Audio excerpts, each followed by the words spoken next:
चलिए, नमस्कार विद्यार्थियों। आशा है आप लोगों की स्टडी बहुत अच्छी चल रही होगी। जी, आपके सामने रीट है, सी टेट है, सेकंड ग्रेड, फर्स्ट ग्रेड और वेरियस एग्ज़ाम्स हैं। इसी तरह दिल लगा के मेहनत से पढ़ते जाएं, ऊपर वाला जरूर सुनेगा, हम आपको विश्वास दिलाते हैं। मैंने आपको पहले बोला था हम एक ग्रांड टेस्ट सीरीज करेंगे और वो इसके बाद करूँगा, ठीक है। उससे पहले हमने जो अभी तक आपको एहसास हो गया होगा 6, 7 या 8 जो पेपर आपने देखे हैं, दिए हैं, कि हमने कोशिश की है कि हम उन चीज़ों को लें जो जनरली कंसेप्चुअल हैं और उनको एग्ज़ाम के लिहाज से आप समझ लें तो ज़्यादा बेहतर होगा। तो कोशिश वो करिए। फिर भी आपको पता है बहुत कुछ बाकी है, बहुत कुछ बाकी है, तो हम और कोशिश करेंगे और अपने पास टाइम रहेगा। एक बात मैं आपसे कहना चाहता हूँ कि बहुत से बच्चे मेरे से कहते हैं सर प्रैक्टिस के लिए क्या करें, प्रैक्टिस के लिए हमें कोई बुक दो, प्रैक्टिस के लिए हमें कोई लिंक बताओ। तो देखो आज के टाइम आपको पता है ऑनलाइन पे कितने लोग कितने प्रश्न दे रहे हैं ना, कोई कमी नहीं है प्रैक्टिस की। किताबें आप लें तो दुनिया भर की किताबें हैं। दो चीज़ों का ध्यान रखना, एक तो प्रैक्टिस शब्द ही अपने आप में अच्छा नहीं है, क्योंकि प्रैक्टिस तो फिर वो रोट आ गया, रोट। हमको तो कंसेप्चुअल बनना है, हमको तो कंस्ट्रक्टिव बनना है, हमको तो समझना है। इसलिए साइकोलॉजी वगैरह में प्रैक्टिस नहीं है। हाँ, प्रैक्टिस इस रूप में हो सकती है जैसे अपन ने अब सवाल किए हैं, अभी हम करेंगे, हमने किए, जैसे आकलन मूल्यांकन में हमने किए थे, तो चीज़ों को समझ लिया, हाँ यार ये होता है। और कोई नए शब्द आ गए, नए नाम आ गए, कोई नया फैक्ट आ गया, तो उसको तो जरूर हमको रिपीटेडली भी देखना पड़ता है, पर दोहराना मैं नहीं समझता बहुत अच्छी बात है, कंसेप्चुअल। और मेरे जितने स्टूडेंट हैं और आप भी अगर मेरे स्टूडेंट बन चुके हैं तो हमेशा जीवन में ध्यान रखना कि रटने वाली चीज़ को अवॉइड ही करना है, ठीक है। आपके पास जो भी बुक है, किसी की भी है, कोई मेरे साथी फैकल्टीज़ के रूप में है, कोई भी है, कोई दिक्कत नहीं है, सबने आपके लिए बेहतर प्रयास किया, सबने अच्छा ही लिखा है। कभी कभी किसी की मिस प्रिंट भी हो जाती है, ठीक है, कोई इश्यू नहीं है। इस क्रम में मैं भी आपके समक्ष लास्ट ईयर मैंने बुक लिखी थी, एक बहुत बड़ी गुड न्यूज़, मैं बुक के बारे में आपको अभी नहीं दूंगा, जो प्रोग्रेस है, चाहा तो अगले वीडियो तक मैं आपको बहुत बड़ी न्यूज़ दूंगा। पर अभी आप ये समझ लें कि अभी मेरी जो बुक मार्केट में है वो आपके रीड के लिए, और वो बुक मैंने सिखवाल के साथ लिखी है, मैंने शायद एक दिन पहले भी आपको बताया था। उसका जो नया एडिशन है उसको आप मेरे कहने पे ज़रूर लें, क्योंकि उसमें मैंने कोशिश की है कि सारी बेहतर चीज़ें आप तक पहुँचें। उसमें बहुत ज़्यादा चीज़ों का मैंने समावेश नहीं किया है, लेकिन जो मुझे लगा कि महत्वपूर्ण है एग्ज़ाम के हिसाब से उनका मैंने समावेश किया है। और मेरी ये बुक मेरे जो स्टूडेंट्स मेरे से ऑफलाइन पढ़े हैं अब तक, ऑनलाइन अभी पढ़ेंगे, उनको बहुत भाती है, क्योंकि मेरी जो क्लासरूम की स्टाइल है वो नोट्स है उसी के आधार पे है। तो मैं चाहूँगा कि आप में जिन लोगों को लगे कि लेना है वो ले सकते हैं। बस ध्यान रखना, ये सिखवाल पब्लिकेशन की बुक है, मैं आपको वापस दिखा दूँ, सिखवाल पब्लिकेशन की बुक है, जिसमें राइटर के रूप में मेरा नाम है, इधर सलाहकार के रूप में NM शर्मा जी हैं, और पीछे मेरी फ़ोटो है। ये बुक आपके लिए उपयोगी रह सकती है, तो आप चाहें, और बाकी और किसी की बुक भी आप पढ़ रहे हैं तो कोई दिक्कत नहीं है, उन्होंने भी आपके लिए बेहतरी की है। चलिए, तो आज शुरू करते हैं। आज का अपना टॉपिक रहेगा NCF 2005। एक चीज़ मैं आपको और बता दूं, जो लोग अभी जुड़ रहे हैं, जैसे इसी वीडियो में जुड़ रहे हैं, उनको मैं बता दूं, हमने हमारे RTE 2009 की धारा 22 तक पहला जो वीडियो है वो मेरे चैनल में नहीं है, वो आपको यूट्यूब पे सर्च करना पड़ेगा, साइकोलॉजी बाई अशोक पारिक, तो आपको वो वीडियो मिलेगा, वो लोग वहाँ देख सकते हैं। मेरे चैनल में पहला वीडियो मैंने जो डाला है वो है RTE पार्ट 2। तो जिन लोगों ने RTE 2009 पार्ट 2 नहीं देखा वो उसमें देख सकते हैं।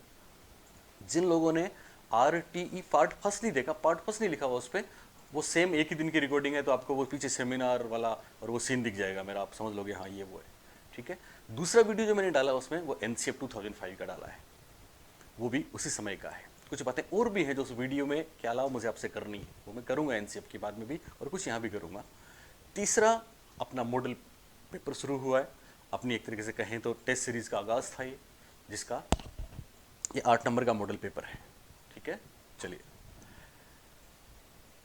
पहला प्रश्न, NCF 2005 की अवधारणा का संबंध मनोविज्ञान के कौन से संप्रदाय से है? NCF 2005 का कंसेप्ट मनोविज्ञान के कौन से स्कूल से संबंधित है? ऑप्शंस देखिए, पहला है व्यवहारवाद, दूसरा है संरचनावाद, तीसरा है मानवतावाद और चौथा है संबंधवाद। बताएंगे आप? चलिए समझें। सही जवाब है बी, संरचनावाद। ध्यान देंगे, ये संरचनावाद जो है वो स्ट्रक्चरलिज्म के बजाय यस कंस्ट्रक्टिविज्म है। कौन सा है? कंस्ट्रक्टिविज्म। ये है कंस्ट्रक्टिविज्म, कंस्ट्रक्टिविज्म। ये बिहेवियरिज्म है, ठीक है। ये ह्यूमनिस्टिक साइकोलॉजी है, ये एसोसिएशनिज्म है। एसोसिएशनिज्म, संबंधवाद, थॉर्नडाइक या SR वाले, ठीक है। व्यवहारवाद, पावलो स्किनर। चलिए, व्यवहारवाद की थीम मैं आपको बता चुका हूं। दो बातें व्यवहारवाद की बहुत महत्वपूर्ण है। एक तो व्यवहारवाद वंशक्रम को नहीं मानता, इनेट एबिलिटीज को नहीं मानता, इनबॉर्न एबिलिटीज को नहीं मानता। एक व्यवहारवाद उस संरचनावाद का विरोध करता था जिन्होंने अंतर्दर्शन विधि दी, और व्यवहारवाद अंतर्दर्शन को नहीं बल्कि बहिदर्शन या प्रेक्षण या ऑब्जर्वेशन या वस्तुनिष्ठ विधियों को महत्वपूर्ण मानता है। इसलिए व्यवहारवाद की दो बातें। मानवतावाद बता चुके हैं, बात कर चुके हैं, और भी करेंगे। Abraham Maslow, Carl Rogers, Maslow की थ्योरी, नीड, इंसान को किस तरह से आवश्यकताएं आती हैं। संबंधवाद उद्दीपक अनुक्रिया में मशीनी यांत्रिक चीजों पे विश्वास करता है, ठीक है ना, अभ्यास, रटना, ये संबंधवाद है। कंस्ट्रक्टिविज्म एक बहुत अच्छी टर्म्स है तो आपने खूब सुना होगा। निर्मितवाद कहते हैं इसको। क्या कहते हैं? निर्मितवाद। और निर्मितवाद में बहुत से नाम हैं, जिनमें बहुत महत्वपूर्ण नाम जीन पियाजे का है, जिनमें बहुत महत्वपूर्ण नाम वाइगोत्स्की का है, जिनमें बहुत महत्वपूर्ण नाम ब्रूनर का है, जिनमें बहुत महत्वपूर्ण नाम असुबेल का है, और भी बहुत से लोग हैं जिन्होंने ये बोला। देखो मैं आपको बताऊं, एक प्राचीन धारणा जो चली आ रही थी वो ये थी, हम सब भी ये सोच रहे थे कि साहब ज्ञान, जो नॉलेज हम जो सीखते हैं वो तो क्या होता है, बच्चे के पास नहीं होता, टीचर उसको देता है, किताबों से वो लेता है। ये अवधारणा वर्षों से चली आ रही थी, आपको पता है। और साइकोलॉजिस्ट जो लोग थे, फिलोसोफर जो थे, उन लोगों ने भी ये बात बोली थी। जैसे आपने ना जॉन लॉक, टेबुला रासा, ध्यान है आपको? टेबुला रासा जॉन लॉक का क्या बोलता है? ये कहता है कि साहब बच्चा जब जन्म लेता है तो ब्लैंक स्लेट होता है, कोरा कागज होता है, उसके पास कुछ नहीं होता। कहीं न कहीं व्यवहारवाद भी इस बात को मानता है कि हम जो चाहें वो उस पर उकेर दें, हम जो चाहें उसको वो बना दें। इसका मतलब वो पहले से कुछ नहीं है। टेबुला रासा अधिनायकवादी विधियों की बात करता है कि सब शिक्षक ही सब कुछ है, किताबें ही सब कुछ हैं, और ज्ञान बाहर से दिया जाता है। बच्चे के पास खुद का कोई अनुभव, कोई ज्ञान नहीं है। ये किसने बोला? व्यवहारवाद ने बोला। संरचनावाद क्या बोलता है? कंस्ट्रक्टिविज्म क्या बोलता है? निर्मितवाद बोलता है कि ज्ञान का कंस्ट्रक्शन होता है, ज्ञान का निर्माण होता है, और ज्ञान का निर्माण कौन करता है? बच्चा खुद करता है। पहला नाम इसमें वैयक्तिक निर्मितवाद के जनक के रूप में, एवं निर्मितवाद के जनक के रूप में जिनका लिया जाएगा वो जीन पियाजे होंगे। जीन पियाजे ने बोला बच्चा जन्म से ही सक्रिय होता है, सूचना प्रक्रमण करता है और नवीन ज्ञान का निर्माण करता है खुद ही। इसलिए आपने सुना होगा जीन पियाजे वैयक्तिक निर्मितवाद के जनक माने जाते हैं। वाइगोत्स्की ने भी ये बोला, लेकिन वाइगोत्स्की ने बोला कि खुद वो इंटरेक्शन तो करेगा वातावरण के साथ, लेकिन खुद दूसरे लोगों से बहुत जल्दी बहुत कुछ सीख सकता है, दूसरे लोग उसकी बहुत हेल्प कर सकते हैं क्योंकि वो उससे ज्यादा नॉलेज रखते हैं। इसलिए आपको पता है वाइगोत्स्की सामाजिक निर्मितवाद के जनक माने जाते हैं, सोशियो कल्चर की बात करते हैं। ब्रूनर का इसमें बहुत बड़ा रोल है, ब्रूनर की बात हम कर भी चुके हैं एक आध बार कि साहब किसी को कुछ भी सिखाया जा सकता है, ठीक है। असुबेल मीनिंगफुल वर्बल लर्निंग की बात करते हैं, अर्थपूर्ण अधिगम, शाब्दिक अधिगम की बात करते हैं। कुल मिला के एनसीएफ 2005 क्या बोलता है कि साहब बालक को शिक्षक ज्ञान नहीं देगा, बालक ज्ञान का निर्माण खुद ही करेगा। डिस्कवरी एक शब्द आता है, कभी अन्वेषण आपने सुना, एक्सप्लोरेशन, डिस्कवरी, ये ब्रूनर के हैं, ठीक है। पियाजे का भी है डिस्कवरी, खोजपूर्ण अधिगम, असुबेल भी हैं। तो एक सेपरेट निर्मितवाद का मैं आपको वीडियो दूंगा, मजा आ जाएगा आपको, लेकिन वो बाद में। चलिए, तो एनसीएफ 2005 की अवधारणा का संबंध किससे है? जवाब हो गया कंस्ट्रक्टिविज्म। कंस्ट्रक्टिविज्म की बहुत सी बातों के साथ एक बात, ज्ञान का निर्माण कौन करेगा? बच्चा स्वयं करेगा। निष्क्रिय रह के कि सक्रिय रह के? सक्रिय रह के। ज्ञान का अस्तित्व बाहर है कि उसके अंदर है? अंदर है। क्या पाठ्य पुस्तकें, शिक्षक उसके ज्ञान को ट्रांसफर करने के लिए जिम्मेदार हैं? नहीं है। तो फिर शिक्षक का क्या रोल है? निर्मितवाद कहता है शिक्षक तो केवल उसको फैसिलिटी देने वाला फैसिलिटेटर है। एक शब्द याद रखना, फैसिलिटेटर। फैसिलिटेटर है, हिंदी में कई बार सहजकर्ता बोलते हैं, कई बार सरलीकर्ता बोलते हैं, कई बार सुविधा प्रदाता बोलते हैं। तो बहुत महत्वपूर्ण प्रश्न है। एनसीएफ 2005 की अवधारणा संरचनावाद, और ध्यान रखें ये संरचनावाद कौन सा है? कंस्ट्रक्टिविज्म वाला है, जिसको निर्मितवाद भी कहते हैं। नेक्स्ट, एनसीएफ 2005 के अनुसार शिक्षक की भूमिका होनी चाहिए, तो मेरे ख्याल से आराम से कर देंगे, निर्देशक या सुविधा प्रदाता या अधिकारिता या सभी। ध्यान दें, सभी।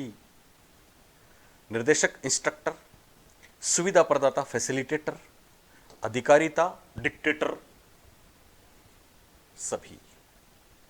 बोलो, आप में से जो लोग सभी के साथ जाना चाहते हैं, अगले वीडियोस में, अगली सीरीज में आमने सामने रहेंगे हम, मैं आपसे बहुत कुछ पूछना चाहूँगा। एनीवे, जो सभी के साथ जाना चाहते हैं वो गलत है। सही जवाब है नंबर 2, फैसिलिटेटर। अभी हम बात कर चुके हैं। निर्देशक क्यों नहीं है? निर्देशक का मतलब तो इंस्ट्रक्टर है, वो देगा वही लेगा बच्चा, ठीक है।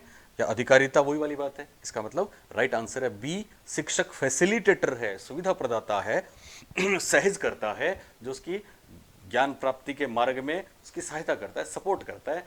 ज्ञान का निर्माण तो खुद ही करता है वो। ओके। थर्ड, एनसीएफ 2005 के अनुसार 25 से 40% प्रश्न हैं निबंधात्मक, लघुत्तरात्मक या फिर वस्तुनिष्ठ। तो देखो, हमने मूल्यांकन वाले में कुछ बात करी थी। हमेशा ध्यान रखना कि निबंधात्मक या लघुत्तरात्मक भी कह सकते हैं, डिस्क्रिप्टिव में आ जाते हैं ये दोनों, और वस्तुनिष्ठ ऑब्जेक्टिव है। इनमें क्या होती है? सब्जेक्टिविटी होती है। लिखने वाले में सब्जेक्टिविटी होगी। सब्जेक्टिविटी का मतलब यहाँ जांचने वाले की भावनाएं पक्षपात कर देती हैं, उसको तो अच्छा लगेगा पॉजिटिव, नहीं तो नेगेटिव, और इसमें नहीं होता। इसलिए एनसीएफ 2005 वस्तुनिष्ठ को मानता है कि कम से कम वस्तुनिष्ठ होने चाहिए 25 to 40%। ये फिगर याद रखिए। तो सही जवाब है वस्तुनिष्ठ ऑब्जेक्टिव। नेक्स्ट, एनसीएफ 2005 के अनुसार पाठ्य पुस्तकों की भूमिका, हम आपको क्लियर कर चुके हैं बहुत सी बातें। पाठ्य पुस्तकों की भूमिका का सबसे अच्छा वर्णन कौन सा है?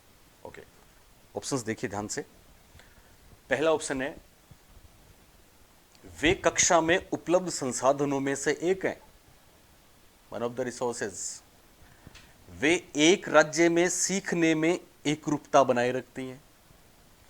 एक राज्य में सीखने में एकरूपता मतलब पूरे राज्य में एकरूपता बनाए रखती हैं। विषय वस्तु का स्पष्ट संगठन रखती हैं।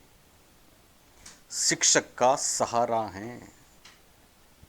मैं बहुत बार अपने स्टूडेंट्स को ये बात बताता हूँ कि अच्छी परीक्षा में, और आजकल आपको पता ही है अच्छे लोग पेपर बनाएंगे तो अच्छी परीक्षा होगी, हमको कई बार ये बात चलती है ना कि साहब कौन सा मुश्किल होता है? Objective pattern. आप जैसे अभी रीड दे रहे हैं, सीटेट दे रहे हैं, या इवन फर्स्ट ग्रेड दे रहे हैं, तो अपना पैटर्न कौन सा है? ऑब्जेक्टिव है कि सब्जेक्टिव? ऑब्जेक्टिव है ना। तो आप मुझे बताएं कि ऑब्जेक्टिव, कभी आपने सुना है ऐसा ऑब्जेक्टिव आसान होता है कि सब्जेक्टिव? तो कहते हैं ऑब्जेक्टिव होता है साहब। नहीं, आप जानते हैं सब्जेक्टिव या डिस्क्रिप्टिव होता है, एक ऑब्जेक्टिव होता है। दोनों में एक रटने पे बल देता है और एक समझने पे बल देता है। रटने पे बल देगा हमेशा डिस्क्रिप्टिव, और समझने पे बल देगा हमेशा ऑब्जेक्टिव। आप बोलेंगे साहब ये क्या बात है, ऑब्जेक्टिव तो एक उत्तर होता है, निश्चित उत्तर होता है, हम उसको रट लेंगे। नहीं, ऐसा कभी नहीं होता, एक निश्चित उत्तर कभी नहीं होता। आपको तो चार जो ऑप्शन मिलेंगे ना, उनमें अपना समझना पड़ता है। देखो चारों ऑप्शन राइट होते ना, लेकिन यही तो वैलिडिटी है, चारों ऑप्शंस राइट हैं, लेकिन आपको बताना है कि वो जो पूछ रहा है उसका उत्तर क्या है। ओके, तो पाठ्यपुस्तक की भूमिका का सबसे अच्छा वर्णन कौन सा है? इसका मतलब चारों बातें पाठ्यपुस्तक की अच्छी है। शिक्षक का सहारा है कि नहीं है? बिल्कुल है। कक्षा में उपलब्ध संसाधनों में से एक है कि नहीं है? बिल्कुल है। राज्य में एक रूपता बनाए रखती है? बिल्कुल रखती है। और विषय वस्तु का स्पष्ट संगठन? बिल्कुल है। तो बोलिए आंसर। सही जवाब होगा नंबर 1 ए। ध्यान दें, कक्षा में उपलब्ध संसाधनों में जिस तरह से शिक्षक एक संसाधन है, वैसे पुस्तकें भी संसाधन है, ठीक है ना। ज्ञान का निर्माण तो खुद ही करेगा, ये तो फैसिलिटी है साहब, ये बेस्ट बात है, ये कंस्ट्रक्टिविज्म की बात है कि एनसीएफ 2005 की एक महत्वपूर्ण टूल है। तो एक राज्य में एक रूपता बनाए रखते हैं, ध्यान देंगे, बनाए तो रखती हैं, ठीक है, बात तो सही है ये, पर अच्छी है कि नहीं है ये दूसरी बात है, ठीक है ना। एक रूपता बनाए रखती हैं। आपको पता है एनसीएफ 2005 क्या कहता है? हमने पढ़ा था उसमें कि साहब मातृभाषा, त्रिभाषा की बात करी ना, स्थानीय भाषा में, उनके खुद की भाषा में आप उनको बताएं। क्यों बताएं खुद की भाषा में? क्योंकि समझना जरूरी है। तो पूरे राज्य में एक रूपता के लिए हम एक रूपता इंपॉर्टेंट नहीं है, वो तो औपचारिक एक वो हो गया, ठीक है ना। उनको उनकी लोकल, एनसीएफ 2005 तो कहता है आपके अलग कल्चर, आपके अलग कल्चर, तो वहाँ उसी कल्चर के हिसाब से उन चीज़ों को उनको बताएं आप। इसका मतलब डाइवर्सिटी भी है। ओके, हालांकि ये नहीं है कि साहब वो फिर अपना नेशनल करेक्टर डेवलप नहीं हो रहा, वो भी होगा। चलिए, विषय वस्तु का स्पष्ट संगठन करते हैं, ओके, और शिक्षक का सहारा है, ओके, तो right answer A. Next, NCF 2005 में एमएलई का संबंध है, एमएलई का संबंध है भाषा से, गणित से, विज्ञान से, कला से। तो इसका सही जवाब है ए, भाषा से। दरअसल एमएलई क्या है? एमएलई एम से बनता है मल्टी, एल से बनता है लिंग्विस्टिक,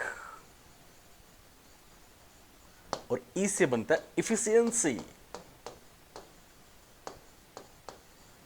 मल्टीलिंग्विस्टिक, मल्टीलिंग्विस्टिक इफिशियंसी है एमएलई। मल्टीलिंग्विस्टिक इफिशियंसी को हिंदी में बोलते हैं बहुभाषिक प्रवीणता। आपने भाषा में वो 3-4 बातें पढ़ी थी ना, 3 बातें, उनमें से एक थी ना बहुभाषिक प्रवीणता, उसको बोलेंगे मल्टीलिंग्विस्टिक एफिशिएंसी। तो ये भाषा से संबंधित है। किससे संबंधित है? भाषा से। चलिए नेक्स्ट, शॉर्ट फॉर्म परीक्षा में बहुत बार पूछे जाते हैं। हमने बात करी थी ना, CC, SIQE, ABL, CCP, child centred pedagogy, और भी बहुत कुछ। एनसीएफ 2005 की मान्यता है कि ज्ञान स्थायी है, वह दिया जा सकता है। दिया जा सकता है, क्या दिया जा सकता है? बिल्कुल नहीं। स्थायी नहीं, वो तो डायनेमिक है, परिवर्तनशील है, नई नई चीजें जोड़ते जाएंगे। ज्ञान के हस्तांतरण का उत्तरदायित्व शिक्षक का है? नहीं। ज्ञान की संरचना छात्र करता है, राइट आंसर। बहुत से लोग सभी करते हैं, उनका परीक्षा में नंबर नहीं आता, ध्यान देंगे। ज्ञान की संरचना छात्र करता है, खुद ही करता है। ओके, तो 6 में सही जवाब सी। कौन सा? सी, ज्ञान की संरचना छात्र करता है। 7th, एनसीएफ 2005 का मुख्य सूत्र है learning without burden, learning with description, learning and burden, all of the above. जवाब है, अगर आप कई बार कहते हैं कि ऑल ऑफ द अबव भी हो सकता है ना, ऐसे ऐसे ऐसे ऑप्शन टेंशन देते हैं, पर यहां देखिए आप लर्निंग एंड बर्डन, इसका मतलब सीखना और टेंशन। क्या टेंशन देता है एनसीएफ 2005? नहीं, वो तो टेंशन को हटाता है। तो सही जवाब हो गया ए, लर्निंग विदाउट बर्डन, बिना बोझ का सीखना, बिना बोझ की शिक्षा। किसने बताया था? प्रोफेसर यशपाल ने 1993 में ये सूत्र दिया था, जो एनसीएफ 2005 का मुख्य सूत्र है, क्योंकि एनसीएफ 2005 के चेयरपर्सन भी प्रोफेसर यशपाल। ओके, तो सही जवाब एक, लर्निंग विदाउट बर्डन। यहाँ पे एक बात मैं आपको बताना चाहूँगा, लर्निंग विदाउट बर्डन में सीटेट में प्रश्न आया था थोड़े दिन पहले। देखो क्या होता है, बहुत से लोग क्या कर रहे हैं, लर्निंग विदाउट बर्डन एक टर्म है, बिना बोझ की शिक्षा। अब आप देखिए कंसेप्चुअल और रटने में कितना फर्क है। किसकी शिक्षा? बिना बोझ की शिक्षा। तो निश्चित रूप से आप में से बहुत से लोग ये समझेंगे, या हम सब समझेंगे, क्या समझेंगे, साहब बच्चे का बोझ कम कर दो। अब बोझ कम कर दे तो क्या कम कर दें? बैग कम कर दें। बोझ किसका होता है? बैग का ही तो होता है। तो जो प्रश्न पूछा गया था कि साहब बिना बोझ की शिक्षा का अर्थ है ऑप्शन एक, बच्चे के बस्ते का बोझ कम कर देना। तो 95% बच्चे वही करके आएंगे, जबकि वास्तव में वो सही नहीं है। बस्ते का बोझ कम कर देना तो एक छोटी सी बात है, वजन है क्या है। असली बोझ पता है आपको क्या होता है? असली बोझ तो तनाव का होता है, टेंशन का होता है। इसलिए एनसीएफ 2005 कहता है कि साहब टेंशन वाला जो इंग्लिश में देखिए burden, learning without burden. Burden का मतलब बैग वाला बोझ थोड़ी है, बर्डन का मतलब तो टेंशन वाला बोझ है। आप उसकी टेंशन कम करेंगे। किस बात की टेंशन है? परीक्षा की, मत दो। किस बात की टेंशन है? पनिशमेंट की, नहीं। टेंशन सारी कम हो रही है ना। तो ये दरअसल उसका सही जवाब क्या होगा? मानसिक तनाव कम कर दिया जाए, ठीक है ना, बर्डन कम कर दी जाए। तो बिना, अगर और ऑप्शंस नहीं आते हैं, केवल बस्ते का बोझ है, तब तो पता नहीं, कई बार ऐसी छोटी परीक्षाओं में हो सकता है ऐसे ऑप्शंस आ गए हो, ठीक है ना, टीचर्स एप्टीट्यूड में आ गया हो। तो आपको ध्यान रखना है कि जब ऑप्शंस वहां पे होंगे उसके हिसाब से आप आंसर करेंगे। लेकिन निश्चित रूप से याद रखेंगे, आप जानते हैं कि साहब बस्ते का बोझ कोई बहुत बड़ी टेंशन नहीं है, बहुत बड़ी बर्डन नहीं है। असली बर्डन तो दूसरी है। फिजिकल ज्यादा इंपॉर्टेंट है या मेंटल? मेंटली तो है सब कुछ। ओके, चलिए, तो साथ में सही जवाब एक। 8 का देखिए, कौन सा एनसीएफ 2005 का मार्गदर्शक सिद्धांत नहीं है? तो 5 मार्गदर्शक सिद्धांत याद है ना आपको। अब शब्द बदल सकते हैं, शब्द बदलेंगे, कंसेप्ट नहीं बदलेगा जिंदगी में, याद रखना। और कंसेप्चुअल अगर आप जैसे आप पढ़ रहे हैं, मुझे लगता है, तो इससे बेहतर कुछ नहीं है। चलिए, पहला था विद्यालय का माहौल पाठ्यचर्या का हिस्सा होगा। जो मुझसे ऑफलाइन पढ़ चुके हैं वो जानते हैं इस पर एक बात, लेकिन जो ऑनलाइन पढ़ चुके हैं वो शायद उसमें थी नहीं। क्या थी? विद्यालय का माहौल पाठ्यचर्या का हिस्सा होगा, पहली बात।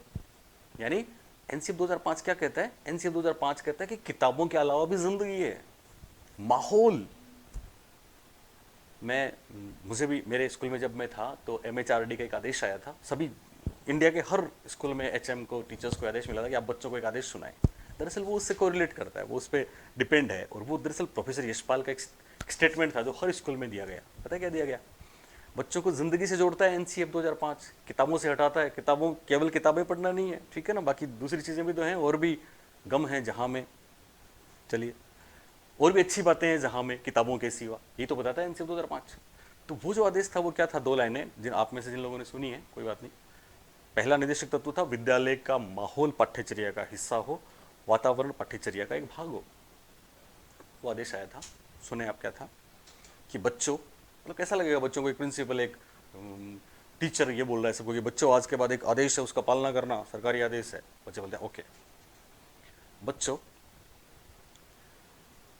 कभी धूप में तो निकलो, बच्चों कभी धूप में तो निकलो, कभी बारिश में नहाकर तो देखो, जिंदगी क्या है किताबों को हटाकर तो देखो। ये डायरेक्टिव पॉलिसीज है एनसीएफ 2005 की। पहला निर्देशक तत्व है कि किताबों को हटाओ और बारिश, चांद, तारे, आपस आसपास का माहौल देखो। ओके, पहला। दूसरा उसमें था पढ़ाई को रटन विद्या से मुक्त कर दें। रटने के दिन गए, अब तो समझने के दिन आए। एनसीएफ 2005 समझने की बात करता है, रटने की बात नहीं करता। तीसरा था उसमें बालकों के चहुमुखी विकास के अवसर पैदा किए जाएं। चहुमुखी विकास का मतलब केवल ज्ञानात्मक पक्ष पे इतने दिन बात करते थे साहब कि सब जिसको पढ़ना नहीं आता वही उसकी जिंदगी नहीं है, बस अच्छे नंबर लाता है ना वही है सब कुछ, ये दुनिया उसी की, ये जमाना उसी का। लेकिन एनसीएफ 2005 कहता है कि पढ़ने के सिवा भी तो दूसरी चीज़ें हैं, इसलिए चहुमुखी विकास के अवसर दिए जाएं, कोई किसी दूसरी चीज़ में, कोई किसी दूसरी चीज़ में। ऐसा ही एक था परीक्षा की टेंशन को दूर करने वाला, परीक्षा को कक्षा की गतिविधियों से जोड़ दें। परीक्षा को किससे जोड़ दें? कक्षा गतिविधियों से जोड़ दें। और एक था प्रजातांत्रिक ढांचे को सुदृढ़ बना दें। तो इनको, इसमें से 4 में से 3 हमने लिए हैं, ध्यान देंगे आप। रचनात्मक आकलन पर बल, क्या ये है? बिल्कुल है। रचनात्मक आकलन पर बल का मतलब रटने की बात नहीं करते, समझने की बात करते हैं, ठीक है ना। या फिर इसको आप इसको यूँ भी कह सकते हैं, फॉर्मेटिव में भी ले सकते हैं, निर्माणात्मक में भी सतत और व्यापक मूल्यांकन, यानी सतत और व्यापक मूल्यांकन की दोनों बातें। व्यापक का मतलब क्या हो गया, अगर व्यापक नहीं होता मूल्यांकन तो केवल पढ़ने लिखने वाली चीज़ों का ही मूल्यांकन है, केवल ज्ञानात्मक का। ये कहता है साहब सभी पक्षों का मूल्यांकन करो, वो कितना हंसता है, कितना खेलता है, कितना डांस करता है, कितना बाहर जाता है, कितनी उसमें सामाजिकता, कितना लोगों से घुलता मिलता है, ठीक है ना, तो वो है व्यापक। सतत मतलब केवल एक बार की परीक्षा नहीं, पूरे साल चलना चाहिए। तो सतत और व्यापक मूल्यांकन कक्षा की गतिविधियों से परीक्षा को जोड़ने वाली बात हो गई।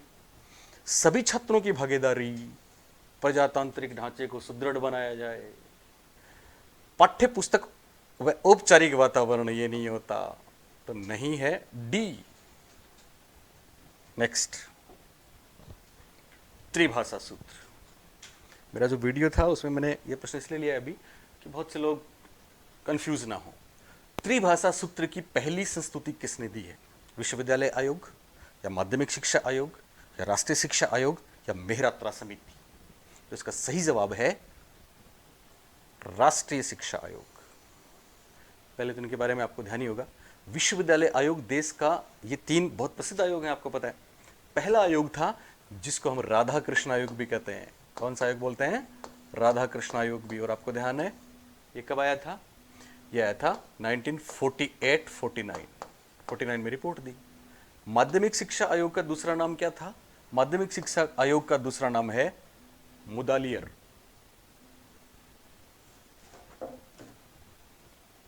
इसका फोन था। चलिए, माध्यमिक शिक्षा आयोग का नाम है मुदालियर कमीशन, मुदालियर आयोग, 1952 और 53। राष्ट्रीय शिक्षा आयोग का दूसरा नाम है कोठारी आयोग। इसका दूसरा नाम राष्ट्रीय शिक्षा आयोग 64-66। और मेहरात्रा समिति आपको बताइए 1978 में SIERT की स्थापना मेहरात्रा कमेटी की सिफारिश पे हुई थी। चलिए यहां ध्यान दें, त्रिभाषा सूत्र पहली बार बताया था राष्ट्रीय शिक्षा आयोग ने, कोठारी आयोग ने। 1968 में त्रिभाषा सूत्र भारत में पहली बार लागू किया गया था और यह काम कोठारी कमीशन के कारण से था, इसलिए इसका जवाब होगा कोठारी आयोग। यहां एक बात जो मैं आपसे करना चाहता हूं वो सुने आप, वो ये है कि साहब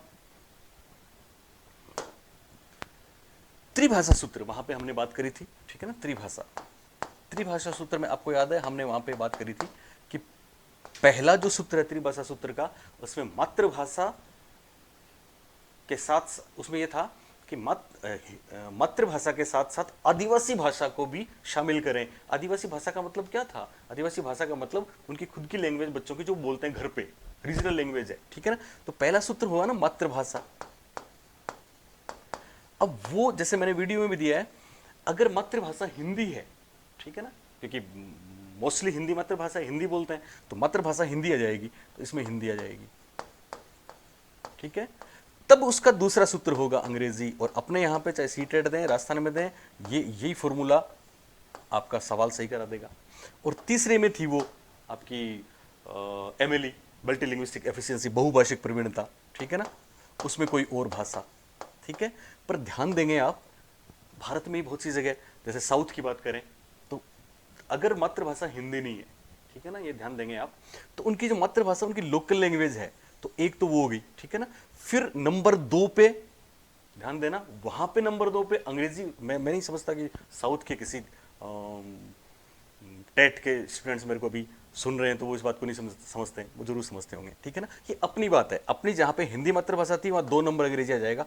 ऐसा प्रश्न टेट में आ चुका है। त्रिभाषा सूत्र का दूसरा सूत्र बताएं तो अंग्रेजी होगा। अपने को ये ध्यान नहीं रखना है कि साहब त्रिभाषा सूत्र में उसका जो कॉन्फ़िगरेशन है वो क्या है, वो निश्चित रूप से यहाँ पे ये हो सकता है। उसके हिंदी वालों, अंग्रेजी वालों के लिए क्या होगा, अंग्रेजी भाषा के लिए वालों के लिए दूसरा सूत्र हिंदी का होगा, ठीक है। आप क्या ध्यान रखेंगे? आप वही ध्यान रखेंगे, पहली मातृभाषा और हिंदी है साथ में, आदिवासी भाषा और वो मातृभाषा हिंदी और वो एक ही है, तो 2 नंबर अंग्रेजी होगा। और अपने यहाँ पे ऐसा ही करना है, ध्यान रखना है। बहुभाषिक प्रवीणता मैं आपको वहां बता चुका हूं। चलिए, तो इसका सही जवाब हो गया राष्ट्रीय शिक्षा आयोग, जिसका दूसरा नाम कौन सा? कोठारी कमीशन।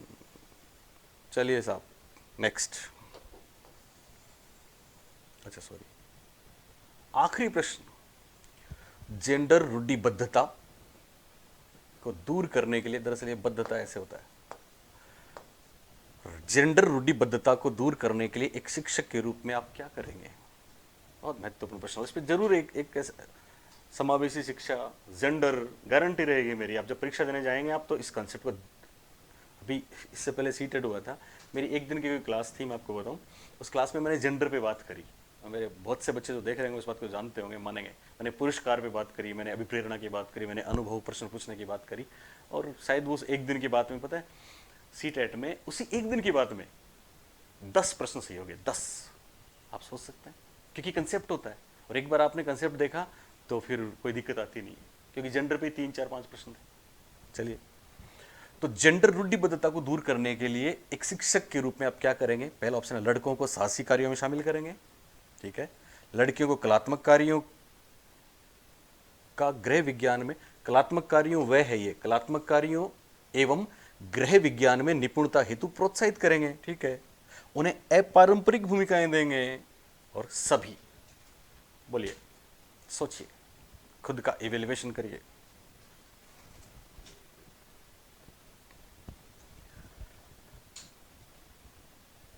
देखो, वैसे आप पढ़ चुके हैं शायद एनसीएफ में, हमारे वीडियो देख चुके होंगे। जेंडर, पहली बात तो ये है, आप ध्यान देंगे कि बहुत से शब्द आएंगे परीक्षा में, कभी इंग्लिश के वर्ड्स, कभी आएगा जेंडर बायस, कभी आएगा जेंडर स्टीरियोटाइपिंग, कभी आएगा जेंडर रूढ़िबद्धता, कभी आप पढ़ोगे पेरिटी, जेंडर पेरिटी, कभी आप पढ़ोगे इक्विलिटी, जेंडर इक्विलिटी, ठीक है। सबका कोई ना कोई अर्थ है, बस वो अर्थ आपने समझ लिया तो फिर आप आराम से प्रश्न तक जा सकते हो। बहुत से बच्चे तो आप में ऐसे भी होंगे जो जेंडर शब्द से, आपको पता है इसमें प्रश्न आ चुका है कि जेंडर क्या होता है, तो आपको पता है ना, 2 चीजें होती हैं। अच्छा, वो भी जेंडर इंग्लिश का शब्द है, हिंदी में जेंडर को क्या बोलते हैं? जनरली जेंडर को क्या बोलते हैं? लिंग बोलते हैं ना, और इंग्लिश में इसको क्या बोल देंगे? जेंडर।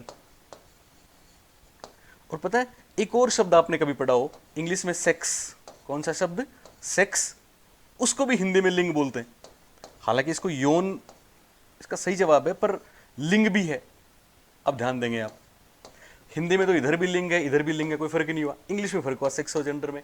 तो पहला सिंपल सा सवाल है, सेक्स और जेंडर में क्या अंतर है? सेक्स तो होता है बायोलॉजिकल, ठीक है ना, बायोलॉजिकल सेक्स है, और सोशल जेंडर है। यानी जेंडर कौन बनाता है? समाज बनाता है, हमारी परंपराएं बनाती हैं। यानी कोई लड़का है तो वो ये काम करेगा, और कोई लड़की है तो वो ये काम करेगी। ये किसने बनाया? ये समाज ने बनाया, हमारी परंपराओं ने बनाया। तो ये जेंडर होता है। जेंडर बायस, लैंगिक पूर्वाग्रह एक शब्द आता है परीक्षा में, बहुत बार आपने देखा होगा। लैंगिक पूर्वाग्रह यही है कि साहब लड़कियां तो घर का काम करें और लड़के बाहर का काम करें, पुरुष बाहर का काम करें, सदियों से चली आ रही है, ठीक है। ये जेंडर बायस है। इसी को जेंडर रूढ़िबद्धता बोलते हैं, रूढ़िबद्ध बात होगी ना। और इसी को जेंडर स्टीरियोटाइपिंग बोलते हैं, ठीक है। पैरिटी और इक्विटी, उसमें भी एक फर्क है। आपने कभी सुना ना, समता समानता, ठीक है ना। समता समानता में बहुत बड़ा फर्क है। समानता क्या है? समानता में तो ये कि सब एक जैसे हैं, कोई फर्क नहीं पड़ेगा आप लड़का हो कि लड़की हो कि महिला हो कि पुरुष हो।